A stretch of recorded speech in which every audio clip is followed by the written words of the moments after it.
What's up, guys? I'm Sammy T. Welcome back to 𝐂𝐡𝐞𝐤 Corporate. Today we've got Rob Hollingsworth with us. This is going to be a really important episode if you are ready to make your transition out of law enforcement into the corporate world.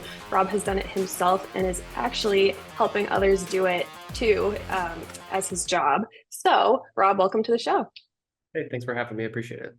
Yeah. So you're not only a former cop, you were a Navy veteran too, and now you're an entrepreneur. So tell us kind of about your journey into the cop world. So really, it's all I ever wanted to do. My goal was to be a SWAT officer from probably when I was like 12, 13 years old. That was the mission. So I went to college. All the stuff that I did in the military, I was a dog handler in the military. I got out of the military. I got hired as a cop in the Vegas area, like literally 2 weeks after I got out of the Navy. Lived through the Route 91 shooting in 2017. I had my daughter right after that, about 3 days after that. It kind of turned me off on the Las Vegas vibe, so I lateraled back to my home state where my wife and I are from in Washington State. I was there for 3 years, made SWAT, had 2 kids at the time, and then I lived through like the 2020, 21 stuff.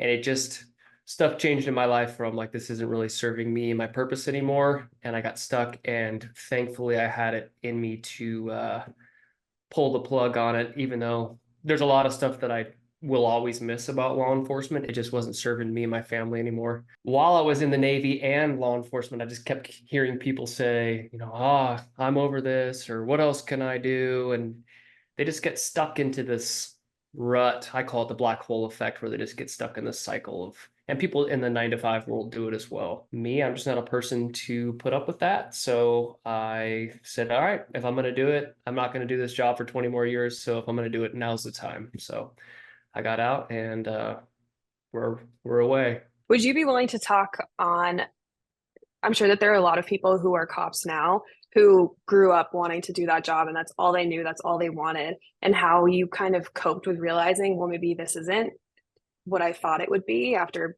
years and years of thinking this was going to be my whole life. Yeah, I always joke with my wife. I go, if I was single or I didn't have kids, I'd still be in law enforcement, or be contracting overseas or something. It took me probably 6 to 12 months. After, my wife's very supportive, and she'd never tell me what not to do, but she was like, hey, like in 21, she was like, are we going to continue with this? And everybody knows that any of those roles, they change you as a person. Like, you can't do the job for more than 6 months and not be changed. So yeah, it took me about 6 to 12 months, and then I finally realized, I was like, yeah, okay, this isn't serving me and my family anymore. I don't want to put them through it.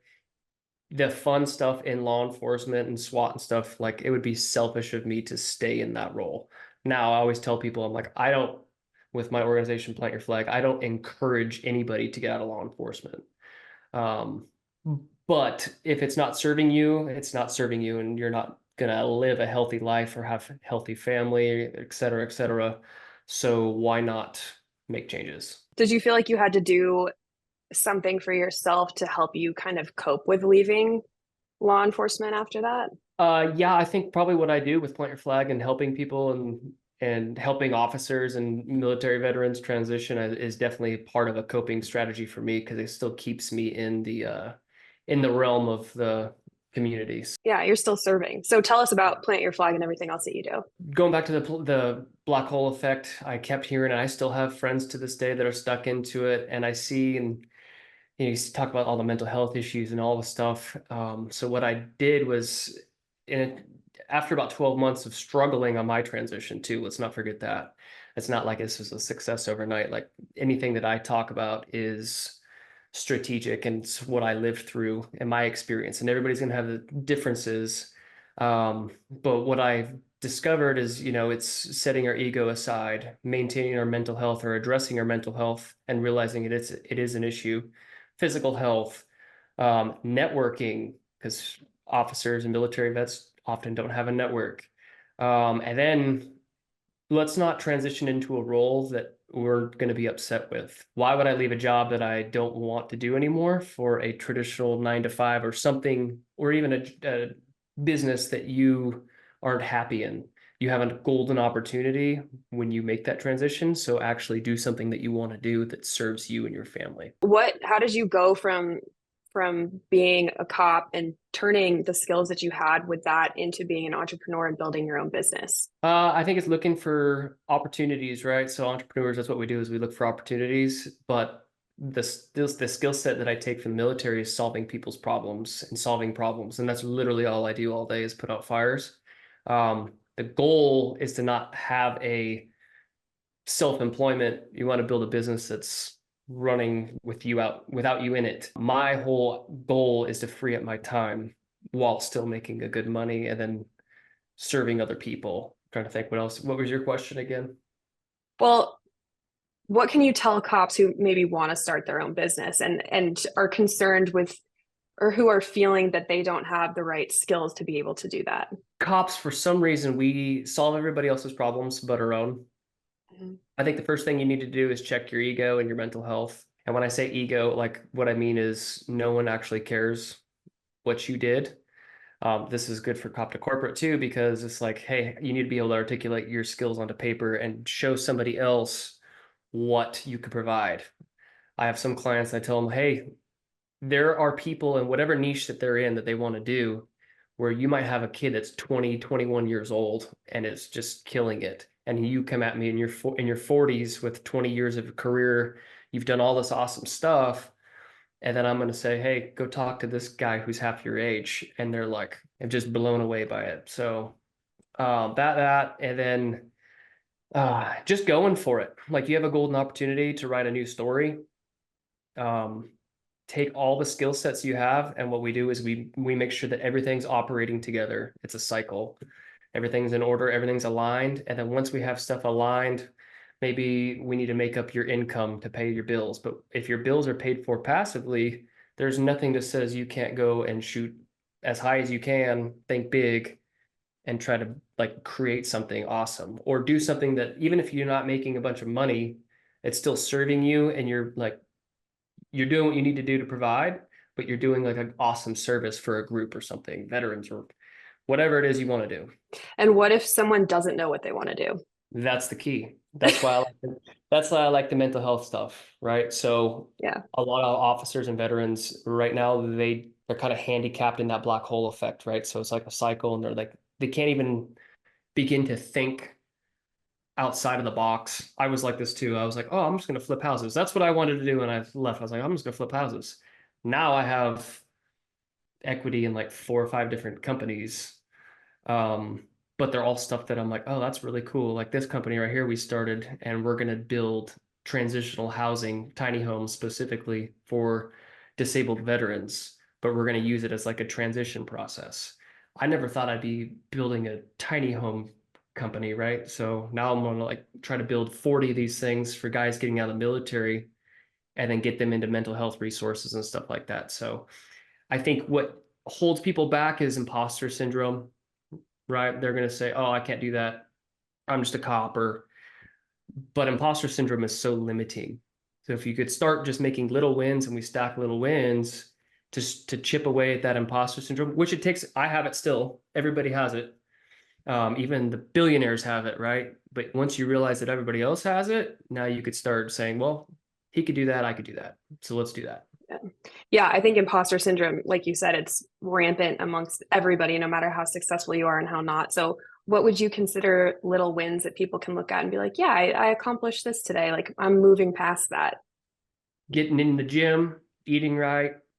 Those are so easy to do. One thing I'm big on is time management, purging stuff that is just a complete waste of time, because that's also one of the big barriers we have is, oh, I don't have time for that. It's like, okay, well, let's go through your time specifically and say, oh, wow, you have 4 hours through your day. A third of your day is wasted on stuff that doesn't serve you at all. Just little stuff, or taking 30 minutes a day for yourself. That's something that is like a stress relief or makes you happy.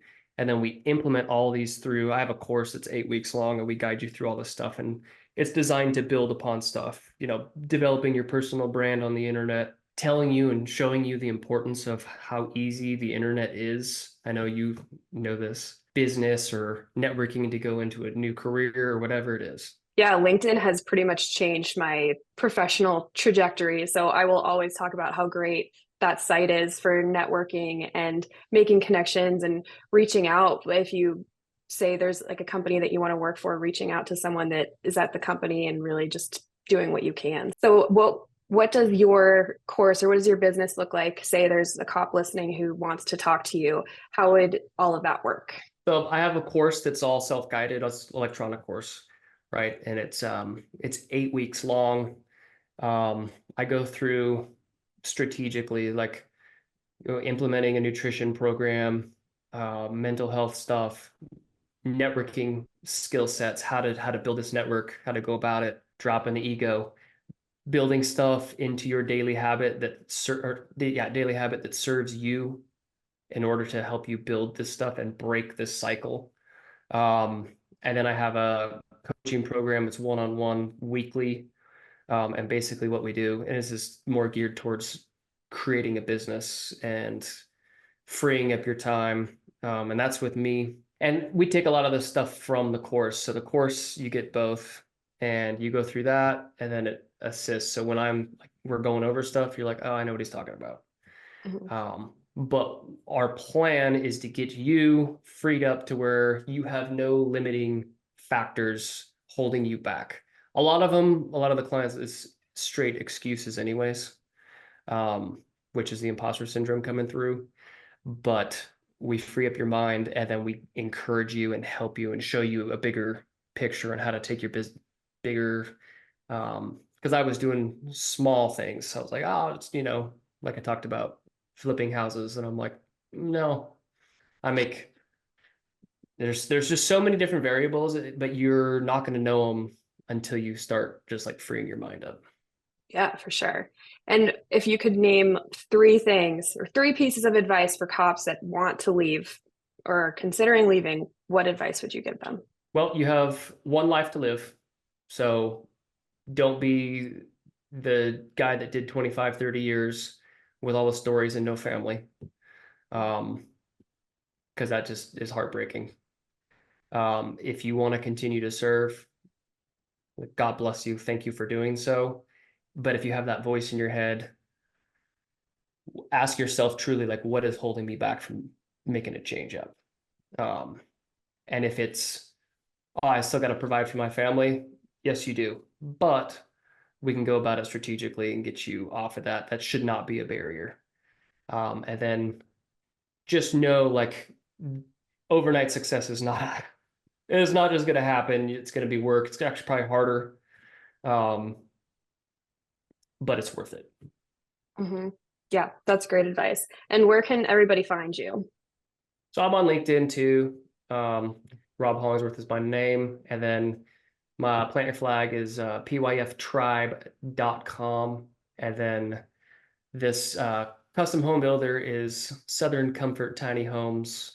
That is our startup, but we're really fired up about it. And we have big plans to do a few of these communities across the country. It's amazing. Is there anything else that you would like to share with the 𝐂𝐡𝐞 corporate community? No, thanks for having me on. Again, I think in the law enforcement community, we have a lot of challenges ahead. Officers, with their mental health issues. But I think it's engagements like this and organizations such as like both of these and all the other ones out there that are actually chipping away at the problem. So I'm thankful.